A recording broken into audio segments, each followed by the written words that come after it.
morning po. Ito, magandang umaga. Magluluto pala tayo ngayon ng adobong manok. Ay, tsaka itong sibuyas. Iwain niya natin. Adobong manok ang recipe natin ngayon. Iwain na natin itong sibuyas.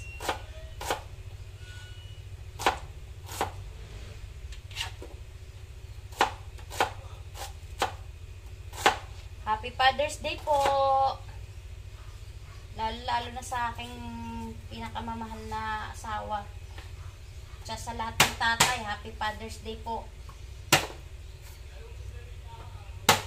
Magigiting nating father sa loob ng pamamahay.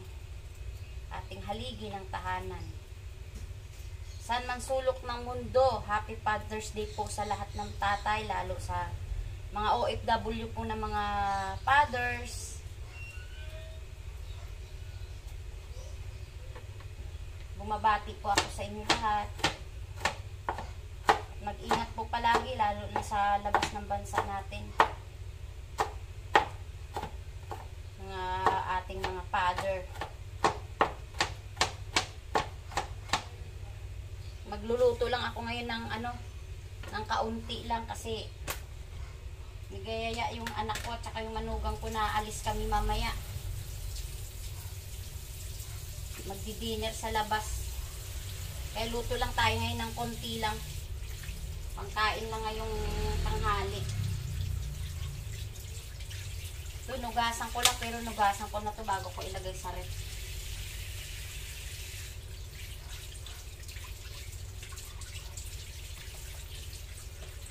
Lutuin natin to, lagyan natin ng patatas, adobo.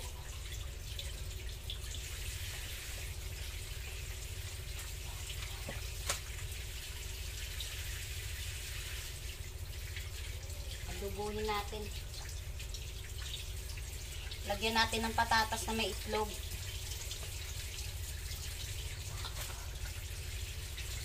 Kunti lang lutuin ko kasi hindi maubos. Alis din naman kami.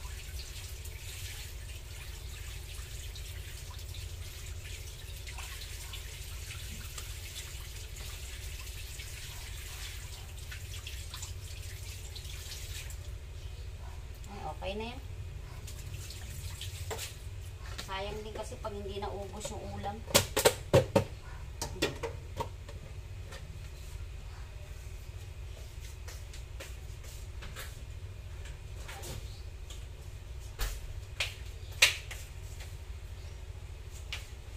Luwaan ko ng 4 na itlog na nilaga.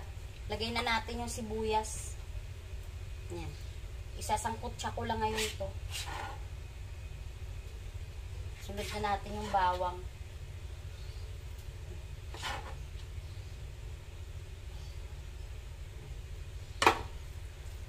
Sunod na natin yung toyo.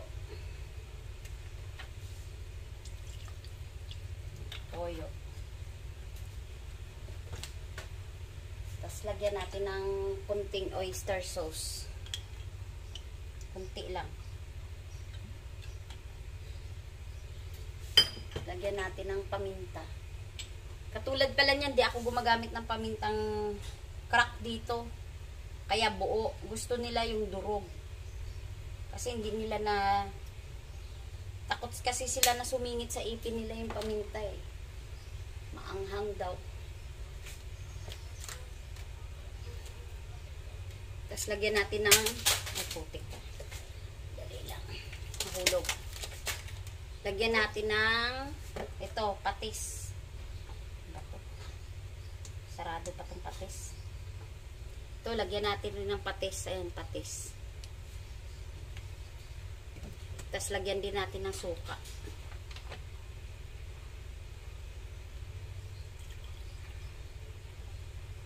Masarap yung nag-aagaw asim.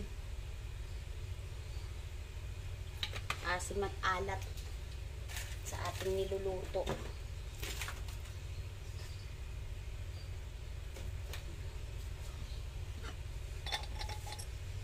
Tapos sangkot siya na natin ito.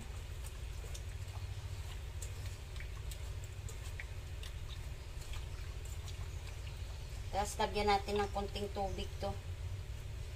Ayan. Lagyan na natin ng konting tubig.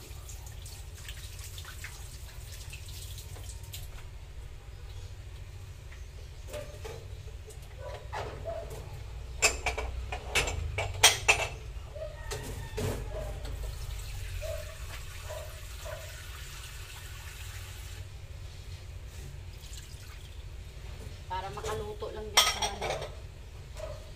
Okay na yan. Tapos meme, sasalang na natin yan. Doon na nga po pala, sasalang na natin ito. Dito ko niluto oh, sa may nasirang rice cooker ko. Kasi para may takip. Kunti lang naman kasi. Salang natin. Huwag lang muna natin takpan, mamaya na lang. Para hindi mahilaw yung suka. Kasi mahihilaw yung suka, mga ngasim. Pag tinakpan agad natin.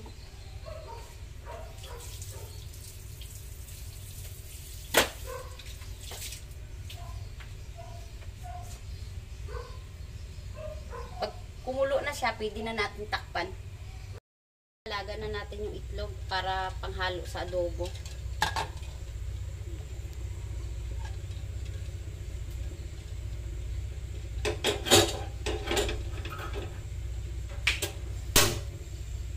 Naan ko lang yung apoy. Para hindi magbasag-basag. Nagka-crack-crack kasi yung ano eh. Ito na yung adobo natin eh.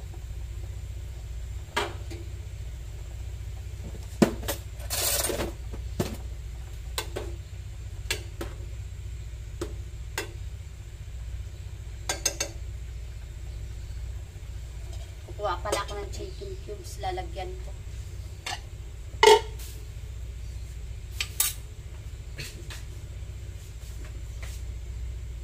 Lalagay na po natin yung patatas. Ayan, lalagay na natin. Sa adobong manok.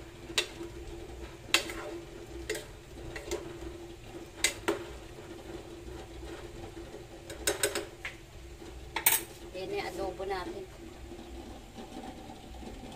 Tatakpan ko lang ulit para maluto yung patatas. Ayan. Yan ang adobong manok. May nauna nang kumain. Tulog pa yung iba.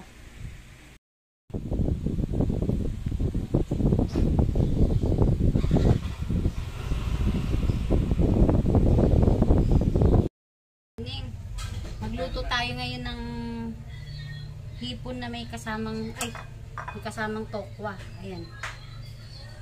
Yan yung ulam namin ngayon.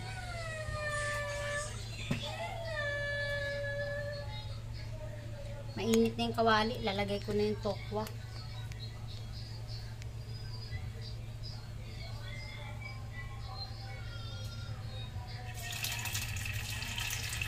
Isa-isahin na naman natin ito.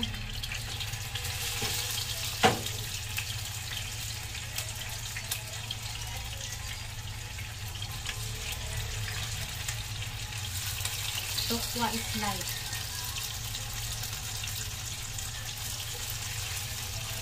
Hindi kasi nakakasawang kainin na may halong tokwa.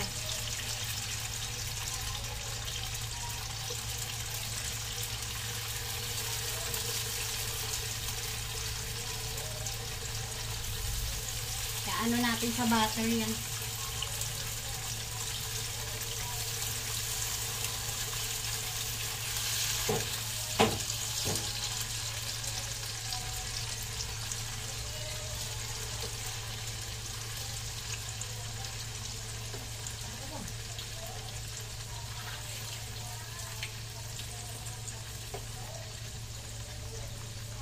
Ito na yung hipon natin.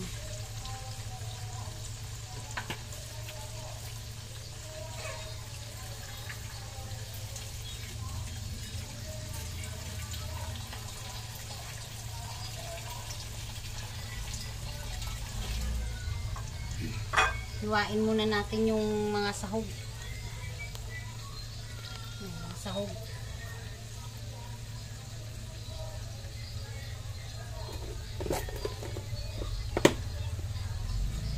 Lagyan natin ng butter yan mamaya.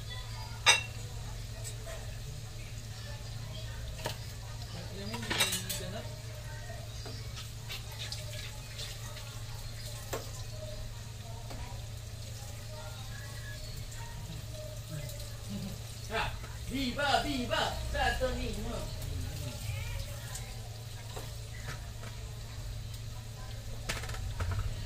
Kuhain natin ito ng maliliit.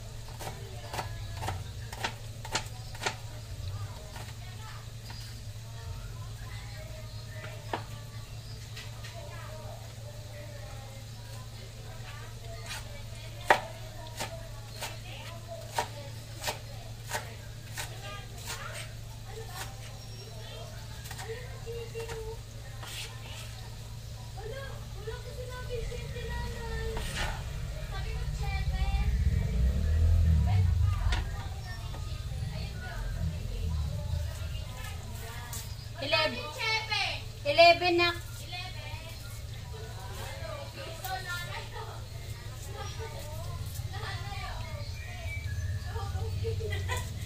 Yaman ka sa akin. Taas ang tinda mo pag ako'y nagbibenta. Sabi na nagawa ng store. Kung sino lang ang mga nandito sa Pasay, sila lang una kong ililigtas. Sabi ko na magkala ko kasi naman. Alam mo na ba yan, Queen?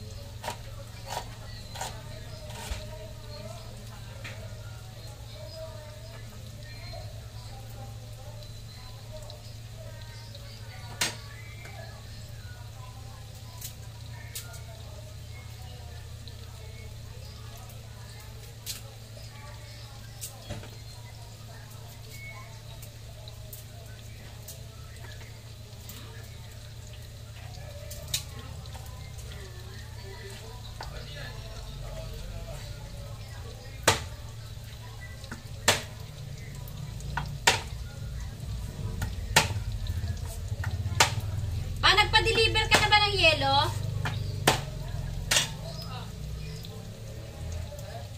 Pa? Nakapagpa-deliver ka na? Dumating na?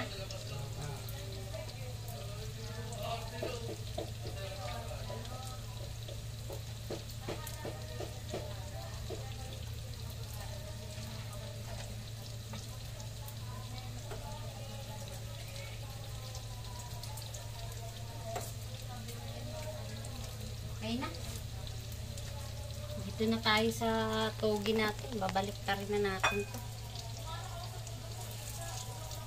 Ay, hindi pa. Hindi pa masyadong ano. Ayan na, tinatanggal ko na yung tokwa nga pala.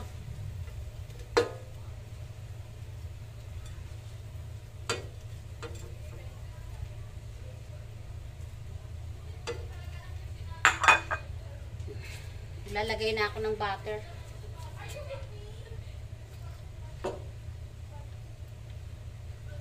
Lagay ko na tong butter. Ayan.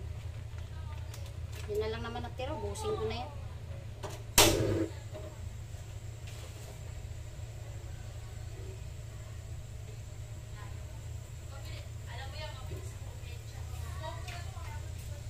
Maliit lang yung nilagay kong butter kasi ano eh.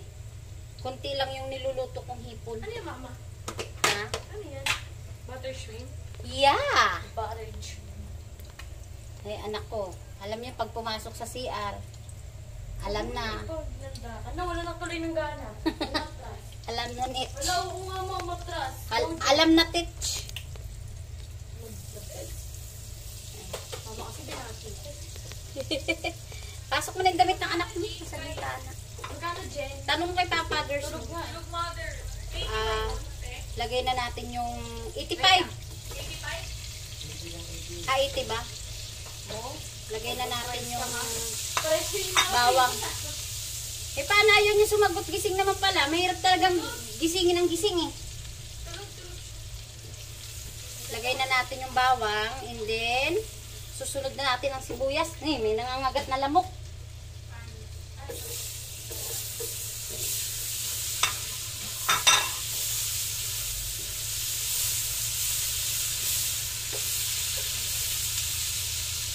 Tapos, hinaan lang natin ang apoy. Sunod na natin tong hipon. Ayan, hipon. Para mabango.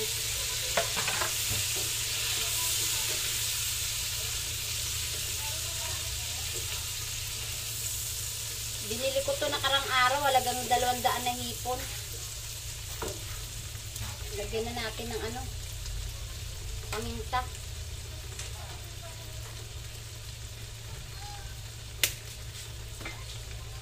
Mapipenya ko ah. Yes, yes.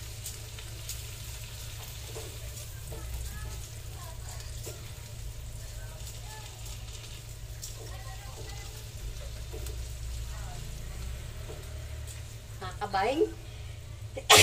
Yung pamintang, alo. Masyadong maano yung paminta. Tapang. Pag sa ganito nakalagay kasi, sobrang tapang. Puro kasi.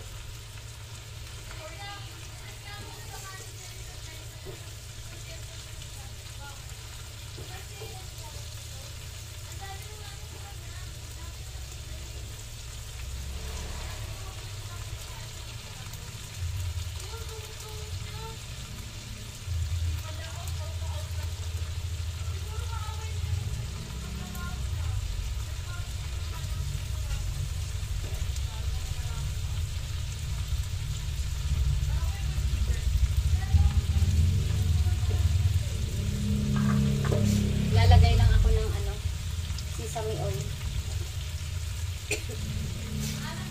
Sesame oil. Kunti lang.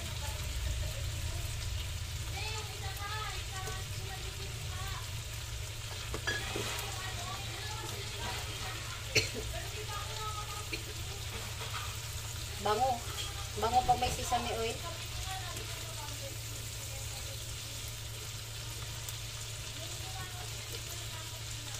Na maisip kasi na ulam eh. Yan nilang nakita ko sa rep. May manok pa doon. Kaso yung natubo ko naman kahapon. May manok pa natira. Lagay na tayo ng oyster sauce.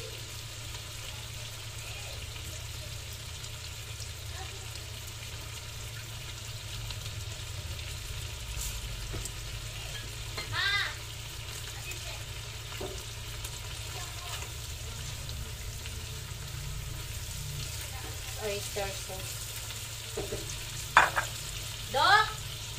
Bigyan mo muna nga siba, Dok! Dok!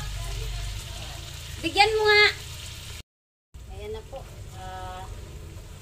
Nilagay na natin yung ano, yung tokwa natin. Ito na. Ito na yung ating hipon.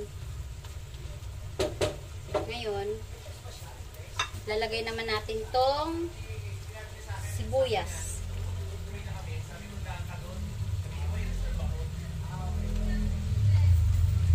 Lagyan na natin sibuyas. Pero, hindi ko nilahat kasi yung iba, i-design ko lang sa ibabaw. Para medyo masarap tingnan. Masarap kainin pag, alam mo, ano, namumulaklak sa green ba?